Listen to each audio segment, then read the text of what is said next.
Yes, students, good morning. And in continuation with the video lecture based on thermal properties of matter, that is chapter 11, we had discussed about the expansions, thermal expansions we had discussed, and in that we had discussed about the linear expansion, areal expansion, and cubical expansion, volumetric expansion we had discussed, and after that we had discussed about certain numericals based on that. Now, today's topic we are going to start is heat capacity. We will discuss about heat capacity. Heat capacity. Capacity. Heat capacity. So, dear students, this is class 11th physics chapter 11 part 5th. Okay, students, this is class 11 physics chapter 11 part 5th, and in this we will discuss about heat capacity. So what is the meaning of heat capacity? Heat required heat required to raise the temperature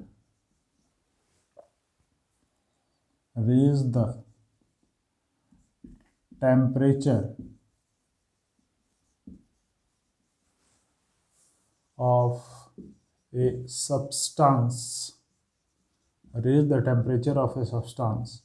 by 1 degree Celsius. If you want to raise the temperature of a given substance by 1 degree Celsius, and for that what amount of heat is required by that substance, that is called as heat capacity, and heat capacity is denoted by capital S. Heat capacity, it is denoted by capital S, and that is equal to del Q upon del T. This is heat capacity is called as del Q upon del T. Now, del Q is the heat absorbed or rejected by the body, and del T is the heat absorbed or rejected by a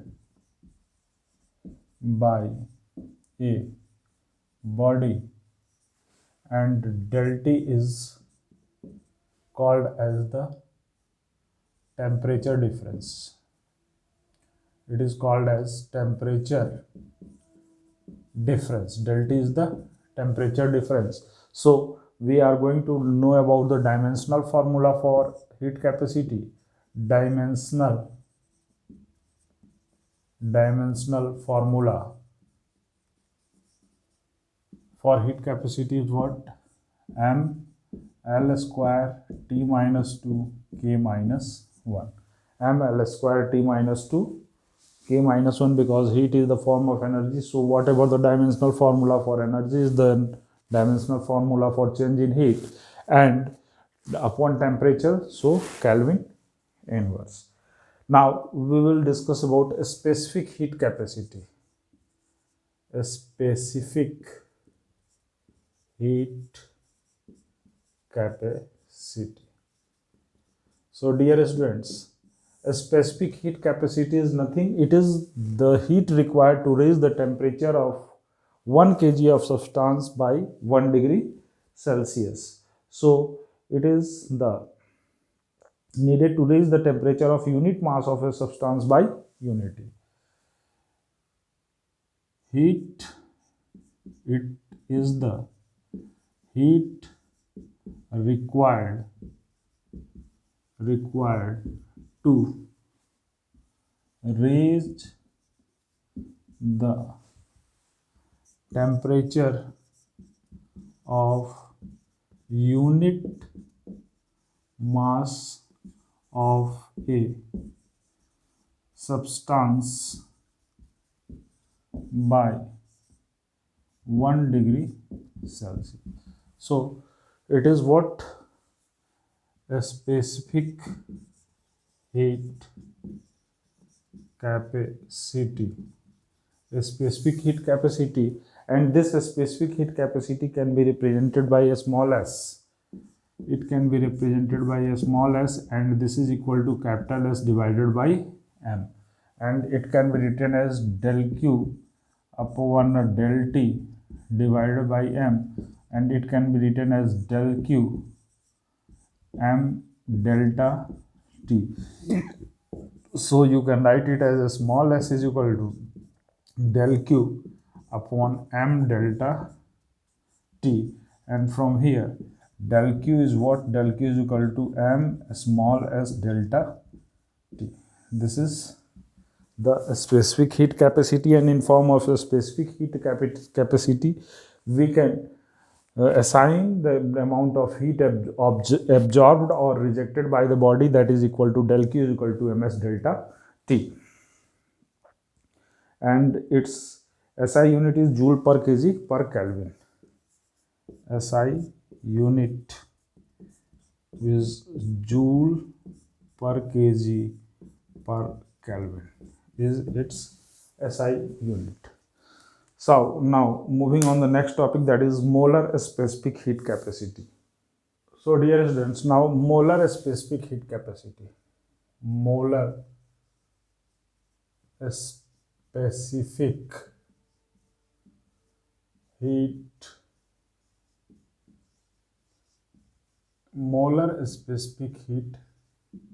capacity. Molar specific heat capacity, and molar specific heat capacity can be defined as amount of heat needed to reach the temperature of 1 mole of a substance by unity. Heat required to raise the temperature of 1 mole of a substance by 1 degree Celsius. So it can be defined as molar specific heat is denoted by C, and it is C is equal to S upon mu, and it is equal to del Q. S is the heat capacity upon mu, and it is equal to del Q upon del T divided by mu, and it can be written as del Q mu into delta T, and here we can write it as del Q is equal to mu C delta T. So this is the specific heat capacity, molar specific heat capacity. In terms of molar specific heat capacity, we had defined the heat transfer. So now we will discuss about relation between a specific heat and molar specific heat capacity. Relation between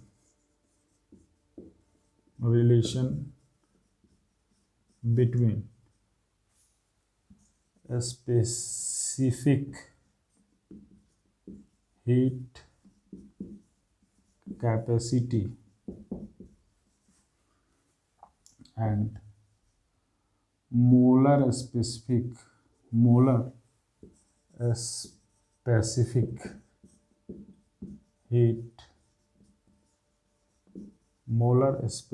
heat capacity. We will discuss the relation between a specific heat capacity and molar specific heat capacity. So mu is equal to capital M upon a small m upon capital M. And what is a small m? Mass of the substance, and capital M is the molecular mass, where m is the mass of the substance and molecular mass. So m can be written as mu into m is equal to mu into capital M. But now we know that C is equal to 1 upon mu del Q upon del T. it is del q upon del t, and 1 upon mu can be written as m upon m. Clear? So 1 upon mu can be written as what? Mu. So mu, 1 upon mu is equal to capital, from here 1 upon mu is equal to capital M upon a small m del q upon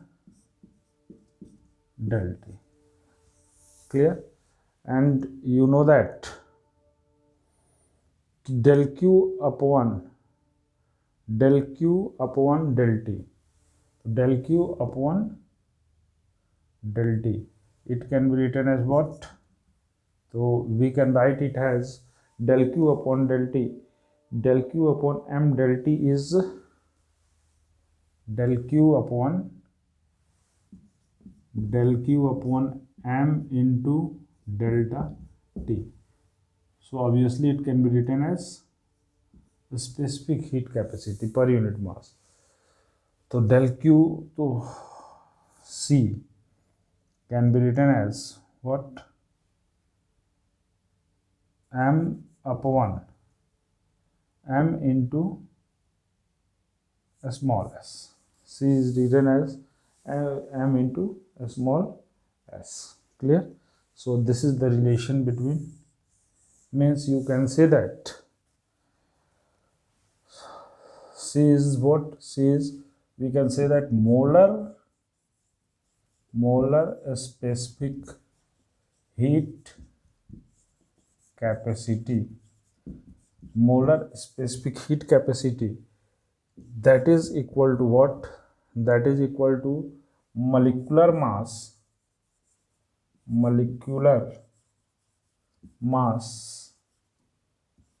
into a specific heat capacity, a specific heat capacity. So molar specific heat capacity is equal to molecular mass into a specific heat capacity, and this is the relation between a specific heat capacity and molar specific heat capacity. So now we will discuss the types of molar specific heat capacity. So dear students, molar specific heat capacity, first is molar specific heat capacity at constant pressure,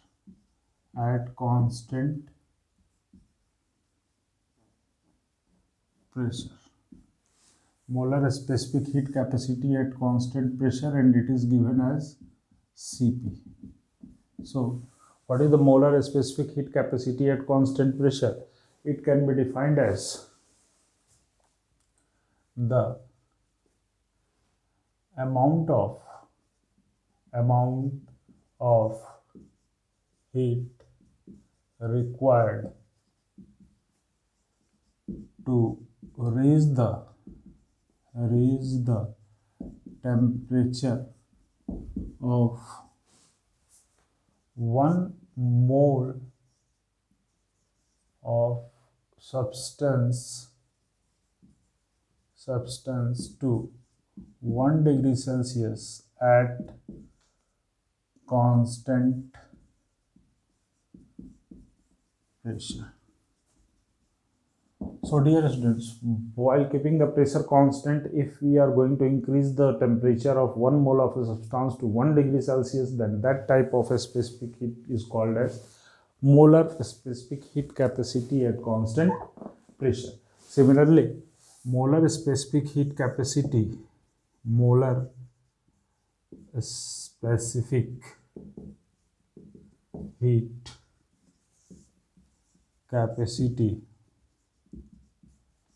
at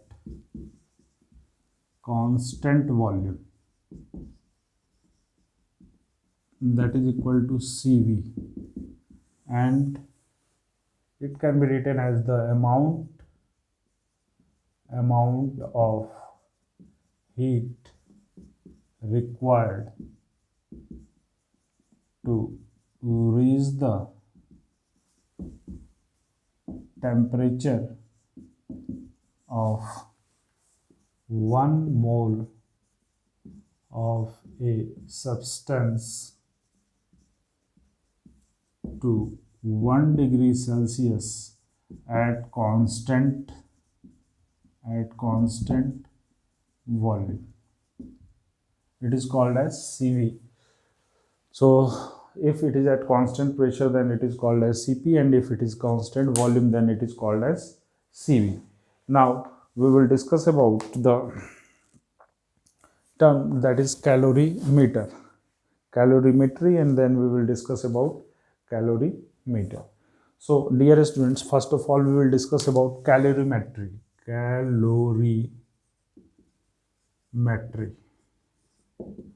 So what is the meaning of calorimetry? First of all, I want to explain you the meaning of calorimetry. So calorimetry means to say that suppose there is cold water, and if you have a hot iron, and if you are going to put that hot iron into the cold water, then what will happen? The hot iron loses its heat energy to the cold water up to when the temperature of both, that is the temperature of the hot iron and the temperature of the cold water, becomes in equilibrium, or it will be same. So that situation is called as the heat transfer, that is heat lost by the hotter body and heat gained by the colder body, both are same, and this is the principle of calorimetry. So principle of calorimetry says that if the heat lost by a hotter body is equal to the heat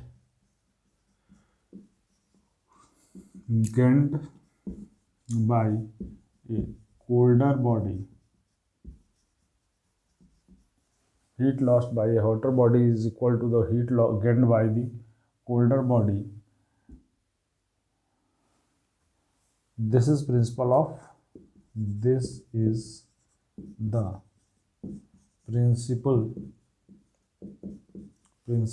of calorimetry,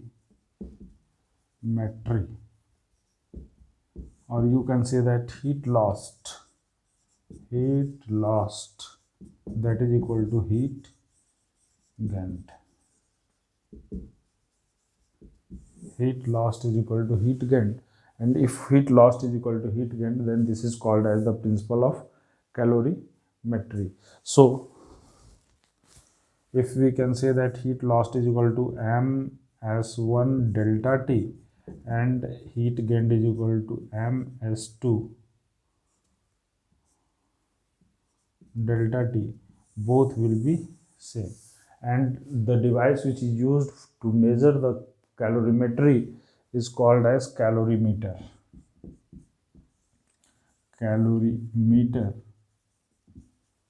is the device used to measure heat lost or gained. Means heat lost or gained by the body, it can be measured by the principle of calorimetry, and the device which is used to measure the heat lost and heat gained is called as calorimeter. Now moving to the next topic, dear students, we are going to discuss about change of state. Okay, dear students, look at here, change of state, it means to say that in common life we used to see only 3 states of matter, that is, first one is solid state,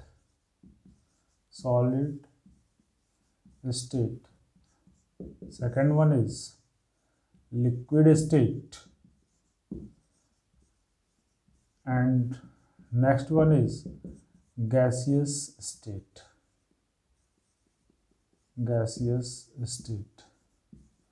So dear students, conversion of one state into another state, the process of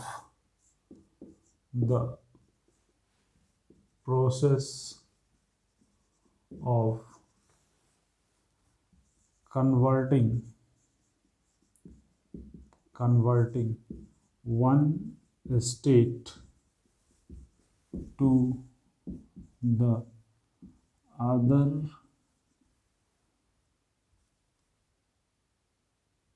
state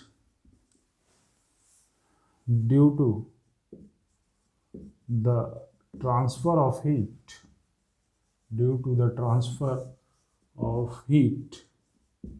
is called as change of change of state. Means due to the transfer of heat, if any substance changes to solid to liquid, or liquid to gas, or gas to liquid, or liquid to solid, then this process is called as change of state. So we are going to observe about the change of state for ice. Effect on ice. What is the effect on ice for changing? Effect of heat on ice. Effect of heat on ice. So dear students, look at here. In a container, suppose this is a container, and we had taken a spirit lamp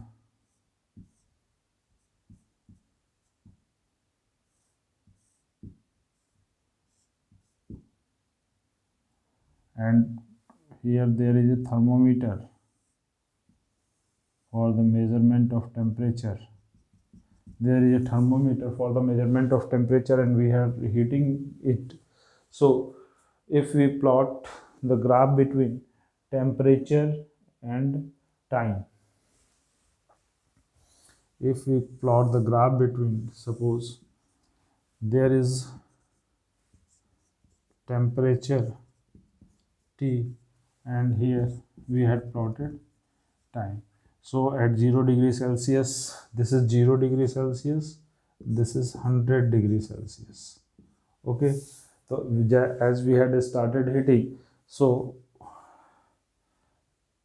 and ice, here we had kept ice inside this there is ice. So dear students, initially the ice is at 0 degree Celsius. So we will observe that as the time increases and we are increasing the temperature, the temperature of the ice is not going to increase till all the ice inside this flask is going to be converted into liquid.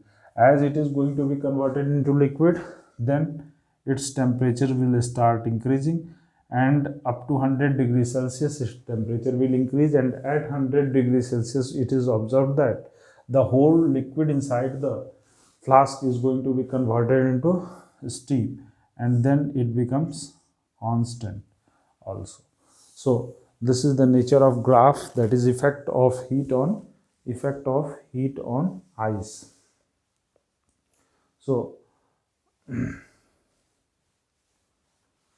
this is the melting of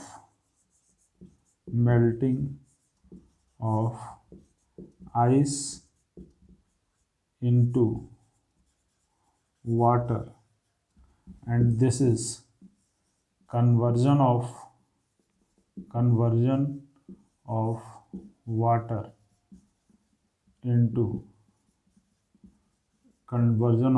into steam. And here temperature will rise. Okay, so this is about the change of effect. Now dear students, here some terms related to change in a state. We know that melting is what? Melting is the conversion of ice into liquid. So melting is the process of change of solid to liquid is called melting, and the temperature at which the solid starts liquefy is known as melting point. Freezing point. Freezing means liquid converted into solid. If the liquid is going to be converted into solid, then it is called as freezing, and the temperature at which the liquid starts converting into solid is called as its freezing point. Vaporization and boil. So there are three terms I am writing here: melting, melting, and melting point, melting point.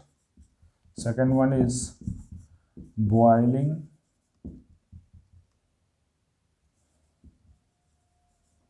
and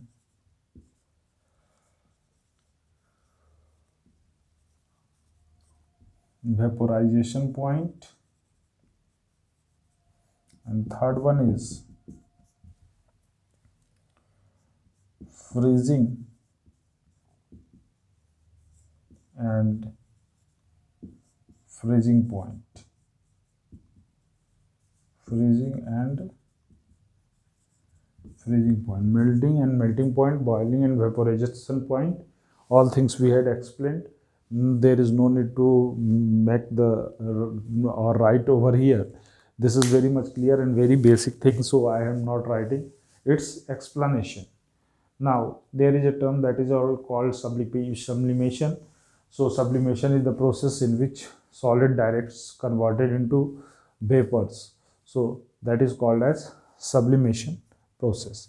The fourth one is right over here. Fourth one is subli.